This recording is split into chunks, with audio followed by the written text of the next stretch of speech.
What's going on, everyone? Aussie here, and today I was browsing through Roblox when I noticed a game that I have never played before. It was called Tower of Misery. I thought to myself, that sounds like another game I know called Tower of Hell. I wonder if they copied TOH. So I went to the Tower of Misery game page and read the description. It says, "This game is entirely based on Tower of Hell and made by TOH fans." At that point, I knew that it was kind of a copy of TOH, but they gave credit to the game since they said it was based on TOH. So it wasn't a direct steal since they gave credit, or so I believe. I figured instead of making a video about how Tower of Misery stole the game idea from Tower of Hell, I would instead compare the two games and see what's different about them. Let me know what you think in the comments down below. Let's start with Tower of Hell. We start at the bottom of the tower, and if we look around the room, there are a few things to note. We see the stairs, a ladder, and an entrance to the pro towers. Also, we can see a vertical display of the tower and where everyone's position is, what level we are, and the shop. I'm going to complete a tower in each game just to get a feel of how each game plays. So we'll start with Tower of Hell. What's neat is that the stages are divided by color, so you can easily tell how many stages there are in that specific tower. So I started at approximately 3 minutes and 40 seconds. Let's see how fast I can complete the tower. I'll speed it up so you don't have to watch the entire tower in real time.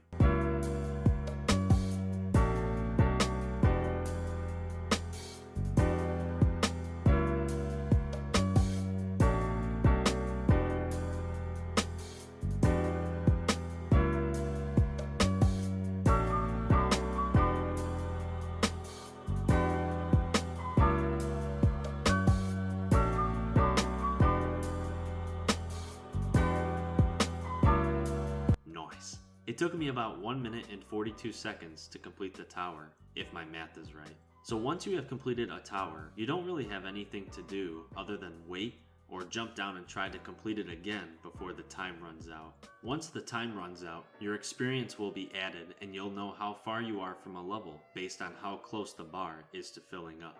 So once you level up, you earn skill points, and these points can be spent on things like increasing your jump power, allowing you to double jump, reducing gravity, increasing your overall speed, and there's some other things as well. And finally, we move to the shop. There's the shop itself, which includes the mutators, gears, coins, and membership. The mutators are basically the perks that can be purchased throughout the game and will change how the game plays out.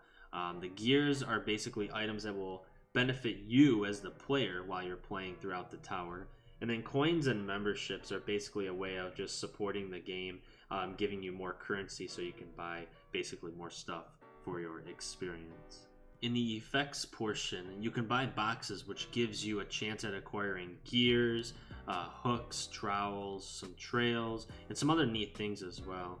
And if you go to the settings tab, there really isn't much there except for changing your theme, which is just how it looks, and changing your kill part color too. Alright, that about wraps it up for Tower of Hell. So let's transition over to Tower of Misery. Boom! Just like that, we're in Tower of Misery. There's a few things to note already that are different from Tower of Hell. The first being that there's an animated design moving on the ground, which looks pretty cool. The second being that at the top of the screen, there's an experience tracker. This is different from TOH because it's not at the bottom, like this. And lastly, there's a leaderboard that shows the best Tower of Misery players, along with an update log, difficult mode, which is basically pro towers from TOH, and equipping halos. What's different about these halos is the fact that you earn them based on achievements, like this light blue one is for level 100, the green one is by purchasing the Infinite Coins Game Pass, achieving 250 wins, 50 hours of playtime, 100,000 coins spent in the store, or dying 5,000 times. Whereas in Tower of Hell, you earn different colors of halos based on what level you are.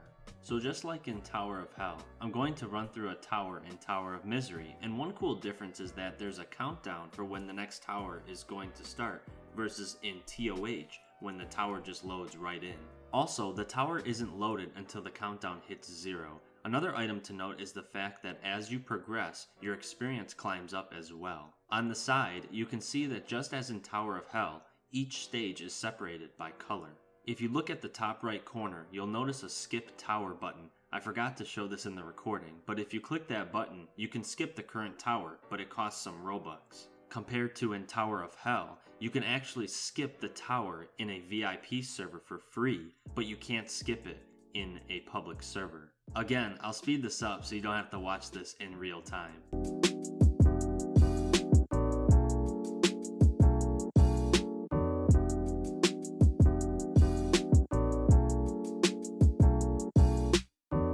Nice. This tower felt shorter compared to Tower of Hell. There is one slight difference, which is the fact that this tower only had 5 stages versus Tower of Hell's 6 stages. Upon completing the tower, if you walk around to the other side, it'll show you the top 3 players that finished the tower. Also, if you look under the timer, you'll notice that every so often you'll get bonus experience since you completed the tower so fast. When the timer hits 0, there is no experience bar like in Tower of Hell. It just awards you the experience. Alright, so let's go into the winner's room. So the first thing I notice are these 2 ramps, and it looks like they just kind of throw you back and forth. Which, hey, that could be amusing for a short time. That's pretty neat though, how it just continually goes back and forth. Let's see what this does. This is my first time in here, and I think the problem is after the timer runs out, it just sends you back to the beginning of the tower. So I gotta hurry and show you everything. So we got 4 bricks right there. Okay. Looks like we can spectate too once we win. That's pretty cool. Got some spleef, it looks like. Okay. What's this right here? Looks like another kind of mini obby. What happens when we cross the line? Oh, it changes into something different. So it's probably just a set of obbies to see how many you can do before the tower resets. Oh, a live visit count. That's cool. Sword fighting. Okay, obviously I'm in a private server, so I can't really sword fight with anybody. Oh, and this just keeps count of how many times you've stepped on the squares. I wonder what the highest number is. Oh, the arcade. Nice. Let's see what we got in the arcade. Press space to start. Oh, snap. So it basically just keeps count of how many times you've passed a barrier, and basically the goal is to see how many you can do before the tower resets. That's also pretty neat as well. And how could we forget Mr. Flimflam? But I think that's about it though with this little extra winner's room. That is a very neat feature in this game that TOH or Tower of Hell does not have. So I applaud the Tower of Misery developers for creating this room. I think that's a nice add-on for the people that have made it to the top. So the last portion to compare is the shop. In the shop section, there are again different perks that will change how that round of the tower plays out. Like for example, there's high speed, low gravity, speed timer, checkpoints, etc. Even an explode all. But see, some of these also cost Robux instead of coins. There's boosts, which allow you to skip a stage or beat the tower. There's gears, buy coins, which is kind of similar to TOH. But the difference is that there's game passes versus the membership that you can buy in Tower of Hell. But then there's also a stats page, which basically just shows you your stats about the game that you've earned while you've played. There's total coins spent, minutes played, rounds played, towers completed, total deaths, Robux spent, and game passes owned. And then also in the settings is a little bit different too. Here we can control the music, we can hide other players as well and just display yourself if you want. But the difference is that in order to have a trail, you have to purchase the game pass. That is pretty interesting. That's going to wrap up this video.